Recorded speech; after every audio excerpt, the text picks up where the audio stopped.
आज भारत रत्न पूर्व मुख्यमंत्री बिहार कर्पूरी ठाकुर जी की जयंती है। मंडल आयोग की सिफारिशें लागू होने से बहुत पहले ही उत्तर भारत के दो बड़े राज्यों उत्तर प्रदेश और बिहार ने अन्य पिछड़ा वर्ग को सरकारी नौकरियों में आरक्षण देकर सामाजिक न्याय के इतिहास में निर्णायक हस्तक्षेप किया था। ये कोई प्रशासनिक औपचारिकता नहीं थी, बल्कि सत्ता और वर्चस्व को सीधी चुनौती देने वाला राजनीतिक निर्णय था। उत्तर प्रदेश में मुख्यमंत्री रामनरेश यादव और बिहार में जननायक कर्पूरी ठाकुर ने अपने अपने राज्यों में ये कदम उस समय उठाया जब जाति आधारित आरक्षण का सवाल राष्ट्रीय स्तर पर न तो स्वीकार्य था और न ही सुरक्षित। दोनों नेताओं ने राजनीतिक नफा नुकसान की परवाह किए बिना ये साबित किया कि सामाजिक न्याय के फैसले सत्ता बचाने के लिए नहीं, बल्कि समाज बदलने के लिए किए जाते हैं। 20 अगस्त 1977 को उत्तर प्रदेश में रामनरेश यादव सरकार ने सरकारी नौकरियों में 15% ओबीसी आरक्षण लागू किया।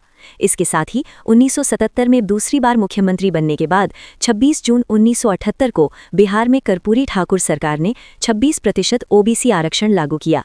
ये देश के इतिहास में पहली बार था जब पिछड़े वर्गों के लिए आरक्षण को संगठित, स्पष्ट और राज्य की नीति के रूप में लागू किया गया। उस समय न मंडल आयोग अस्तित्व में आया था, न ही ओबीसी की संख्या और हिस्सेदारी को लेकर कोई राष्ट्रीय सहमति थी। कर्पूरी ठाकुर और रामनरेश यादव दोनों ने ओबीसी आरक्षण लागू किया, लेकिन दोनों के फॉर्मूले में अंतर भी था। कर्पूरी ठाकुर अति पिछड़े समाज के थे। उन्होंने संख्यात्मक रूप से कम संख्या वाली जातियों की सामाजिक, मानसिक, आर्थिक, सांस्कृतिक स्थिति का अध्ययन किया था और उसे भोगा और महसूस भी किया था। इसलिए उन्होंने आरक्षण का बहुत ही न्यायपूर्ण वर्गीकरण करके उसके लाभ को पिछड़े समाज के सभी जातियों तक विकेंद्रीकृत करने का ऐतिहासिक कार्य किया। वहीं रामनरेश यादव जी पिछड़ों में बहुसंख्यक अहीर, ग्वाल, यादव समाज के थे। उन्हें अति पिछड़े समाज का दर्द और उनकी सामाजिक आर्थिक दशा का एहसास नहीं था। उन्होंने 27% आरक्षण को विभाजित नहीं किया, वर्गीकृत नहीं किया, जिससे आज उत्तर प्रदेश में ये 2-4 जातियां ही आरक्षण के माध्यम से हिस्सेदारी ले रही हैं और बाकी जातियां वंचित हैं। ये कर्पूरी ठाकुर और रामनरेश यादव के जातीय दृष्टि का एक मूलभूत अंतर था, जो आरक्षण लागू करने की रणनीति में प्रतिबिंबित हुआ।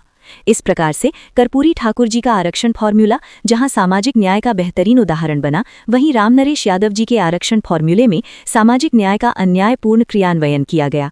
कालांतर में पूरे देश में कर्पूरी ठाकुर के आरक्षण का फॉर्मूला ही एक मानक फॉर्मूला बन गया और आज पूरे देश में रोहिणी आयोग लागू करने की प्रबल मांग उठ रही है, ताकि आरक्षण भी हो, लेकिन आरक्षण का न्यायपूर्ण विभाजन भी हो। तभी आरक्षण का सही अर्थ होगा।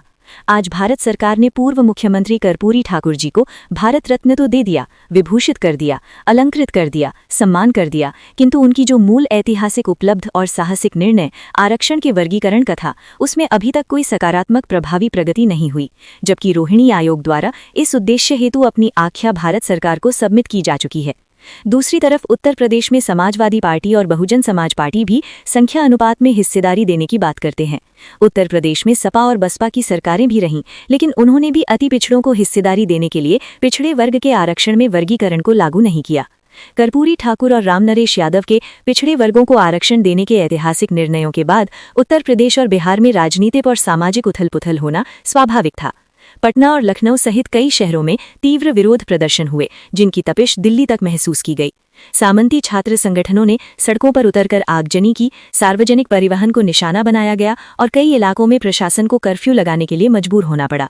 उत्तर भारत में सामाजिक न्याय को नीति का रूप देने में यूपी और बिहार के ये दोनों फैसले निर्णायक साबित हुए, लेकिन इस ऐतिहासिक पहल की कीमत भी चुकानी पड़ी। वर्चस्ववादी ताकतों ने कर्पूरी ठाकुर, रामनरेश यादव को गालियों, तंज और अश्लील नारों का निशाना बनाया। भारत रत्न जननायक कर्पूरी ठाकुर की जयंती पर सामाजिक न्याय की दिशा में उनके साहसिक फैसले और त्याग को याद किया जा रहा है। राजनीतिक विश्लेषकों का मानना है कि यदि कर्पूरी ठाकुर उस दौर में दबाव में आकर पीछे हट जाते तो न मंडल आयोग की राजनीति वैसी बन पाती और न ही आज का आरक्षण ढांचा संभव हो पाता।